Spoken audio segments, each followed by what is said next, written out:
Unlearning is one of the hardest things you'll have to do. And in this talk, I'll go over something that is not really talked about as it applies to manifestation, but it's an important aspect or an important thing for you to probably know as you take this journey, because it is really helpful when you have understanding about things, when you have a heads up about something. Like, hey, up ahead there's a speed bump. Up ahead there's this thing that you're gonna have, there's this checkpoint up ahead. So that's kind of my goal of this video, just to give you a heads up or to give you more perspective, more understanding. Knowledge is very powerful. It really, really, really is. So the unlearning aspect that I want to talk about is, of course, applied to manifestation, manifesting what you want, having what you want, being the type of person you want to be.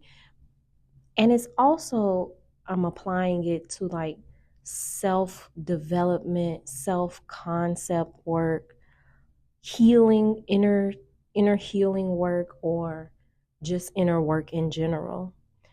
And what's happening when you're going on that journey of like bettering yourself, changing your life, is two things are happening at the same time. And I wish I would have known this, or I wish someone would have taught it to me this way. And that therefore I could have just known that this was what was about to happen to me over the last 4 years now that I've been on this, having this spiritual awakening experiences. By the way, Planted Seeds, hi, I'm Blossom, your manifestation and embodiment coach. My details are in the description box for coaching. Yeah, welcome to the channel. So the first thing that's happening, and these two things are happening at the same time. So the first thing is happening is by you learning all these new things that nobody ever taught you in school, your parents didn't teach you, your community when you were younger didn't teach you, or wasn't modeled to you when you were little. As you're learning all these new things, you're also unlearning. You're also going to have to unlearn so many things that you were taught in your childhood, things you were taught about yourself. My voice may sound a little different because I'm coming off of a little cold, so excuse me. But you are unlearning so many things that your parents taught you that they didn't teach you, that society taught you that they didn't teach you. You're unlearning all these things that the school systems and religion, you're unlearning. You're going to have to unlearn. So as you learn new things about manifestation, about spirituality, about yourself, as you learn these things, you start to have this cognitive dissonance, which just means like there's a conflict between the new thing that you're learning and the beliefs that you already have inside of you that came from your upbringing or your subconscious programming from 8 on back. So from pre-birth all the way to 8 years old, you have all these little programmings, so many of them about yourself, about the world, about yourself in relation to the world, about so many things. And now you start to learn all this new stuff, and there's cognitive dissonance because you already have a set of belief systems. So for example, if you were brought up as a Christian and taught that God is Jesus, which is a white man, and that he looks like this, and this is who you're supposed to worship, and this is who you're supposed to give your power to, and taught a lot of things about the Bible and everything, and then you start learning about spirituality. You start learning that this stuff don't actually make no sense, or you start questioning Christianity, or you start questioning your religion, or you start questioning some of the belief systems that your parents taught you. Money doesn't grow on trees, money is hard to make, love is dangerous, and you might, these are subconscious belief systems. So you might have been taught that love is dangerous by the way your parents modeled love to you. Or you might have been taught that healthy people are stuck up, or that if you're skinny or healthy and fit, that you'll have so much male attention, and you don't want male attention because it seems dangerous because of something that happened in your childhood. There's so many little reasons why you have kept yourself away from your heart's desires. And in this process of bettering yourself, you're going to start learning things, one, but then you're going to have to unlearn because you already have sets of belief systems.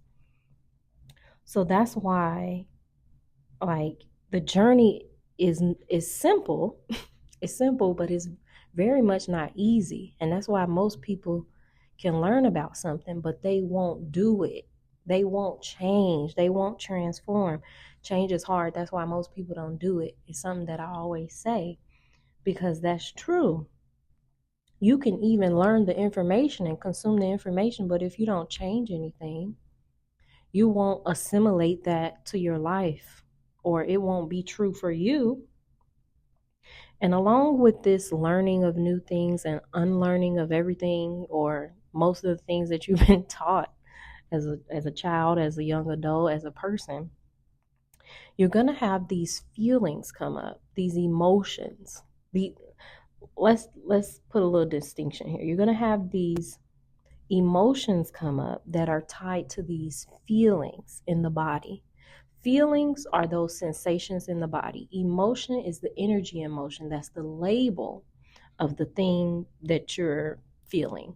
For instance, you may feel fear, which is an emotion, in the form of sensations in your stomach, like a queasy feeling, or like a roller coaster feeling, or like a dropping feeling you may feel in your stomach. And that is a feeling which we label as, and the emotional label is fear. So you're going to have these emotions come up: grief, anger, hurt, pain, sadness, fear. You're going to have these very dense, heavy emotions come up.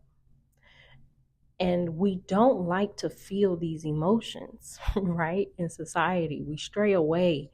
Even when a little kid is crying, everybody's like, "No, stop crying." Even if it's for something good, like a birthday party or a surprise or something, nice. Everybody's like, "No, stop crying." It's because they can't handle. Even the adults. Listen, this is so crazy to me now that I can see it. But even adults don't have the capacity to hold people in emotion. Emotions make us uncomfortable. We don't like to feel them, especially these ones: grief, anger, hurt, pain, sadness, fear, or any feeling that's adjacent or close to those. We don't like to feel them.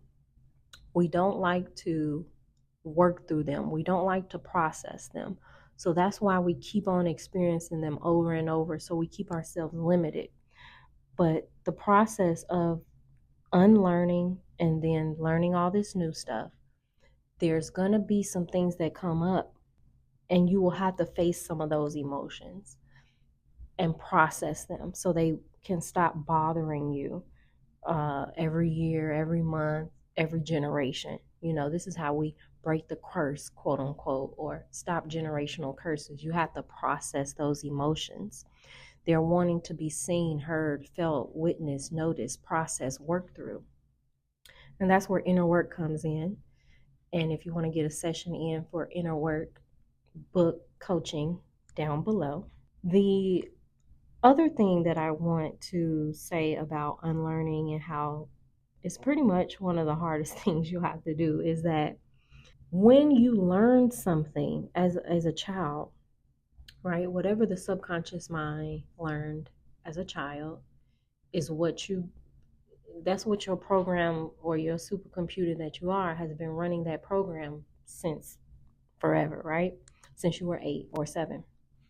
So now, when you learn something new, when you start learning new things and you start trying to change, when you start actually trying to take action in new directions that feel right, that seem right, that resonate with you, that help you to become a different person, live a better life, more happiness, more joy, more peace, more love, more health, Because those things are unfamiliar, because those were not in your programming, your subconscious mind, your inner child, your body is not going to feel safe with those changes, because it's not that it's not safe, it's not that it's actually dangerous or a threat, but your subconscious mind will perceive it as dangerous or as a threat because it's unfamiliar. It's not because it's actually not safe, it's just not something that you've experienced before. So the subconscious mind says, hold on, she's trying to do all this stuff that we've never done before. We don't know that stuff. And what we do know is that we've kept her safe all this time with the programming that we have. So its job is to keep you safe, to keep you alive in that body that you're in. And when you try to go against that, it's going to have pushback for you.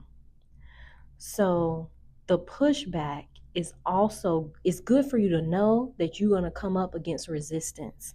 You're going to come up against a push and pull type of situation with your subconscious programming. And it's because it doesn't feel safe to do these new things because they are unfamiliar. It's not that they're actually not safe or dangerous or a threat to your life. It's just that it's unfamiliar. It's never done that before. It's never experienced that before. It's never had healthy love. It's never changed its diet and ate all these different fruits and vegetables. It's never went to the gym on a regular basis. It's never been in a healthy relationship. Did I say that one? It's never been seen healthy love or been loved, in a way that felt healthy and safe. Because if you were loved as a child in a way that felt dangerous, that's what you are familiar with. And that's what your subconscious programming is running and attracting. It's attracting unhealthy love that feels kind of dangerous. And you like that. Why? Because it feels familiar. So your subconscious mind has equated safety with familiarity. It's kept you safe thus far. So when you try to go get the healthy love, it feels kind of boring. It feels kind of dangerous. It feels kind of like, well, what's wrong with this? This don't feel right. But it is right. It's just unfamiliar. Or when you try to go get a certain amount of money or income or a certain job or something like that, you might have programming around money. Like most of the world has programming around money that's not beneficial, that's not going to help them get to the financial status that they want to be at. So you just have to work through those things and know that you're going to come up against resistance. Know that there is an unlearning process. Know that there's going to be cognitive dissonance. Know that the new things you're learning are going to replace the old things that you already learned, but that it's a process. It's like one comes in as one goes out, And it's a journey of change and transformation. You must change. You must be ready to transform. You must be ready to be different than you were before. And it'd be nice, or it would have been nice for me. That's why I'm making this video. If I would have just had a little heads up that a whole lot of shit is about to change. It's not going to feel comfortable. I'm going to feel these emotions. I'm going to have these feelings. My subconscious mind is going to resist the change that I want to make. It's going to feel unfamiliar. Therefore, it's going to feel unsafe, but it's not. It is actually safe. It is actually good for me. And that's why I want to make this video. So unlearning is one of the hardest things you'll have to do, but it's going to be so worth it. Go through the journey, push back on the resistance, and keep going, because your heart's desires have come from God and you get to live them out. Why would a God give you these desires without your ability to actually have them and experience them in the 3D physical reality? I believe that all your desires are already yours. Of course, I hope you watched that video. They're already your desires, first of all. Second of all, you get to live them out. You must get to live them out if you have them. So keep going. Let those challenges come up and just anticipate them and just keep going. And like I said, if you want assistance and support to build systems, to do inner work, to work on self-concept and identity, or to embody the new state of being, which is mostly about taking action. My details for coaching are in the description box. Remember that planted seeds do manifest. So, what are you planting? What are you watering? And therefore, what is manifesting?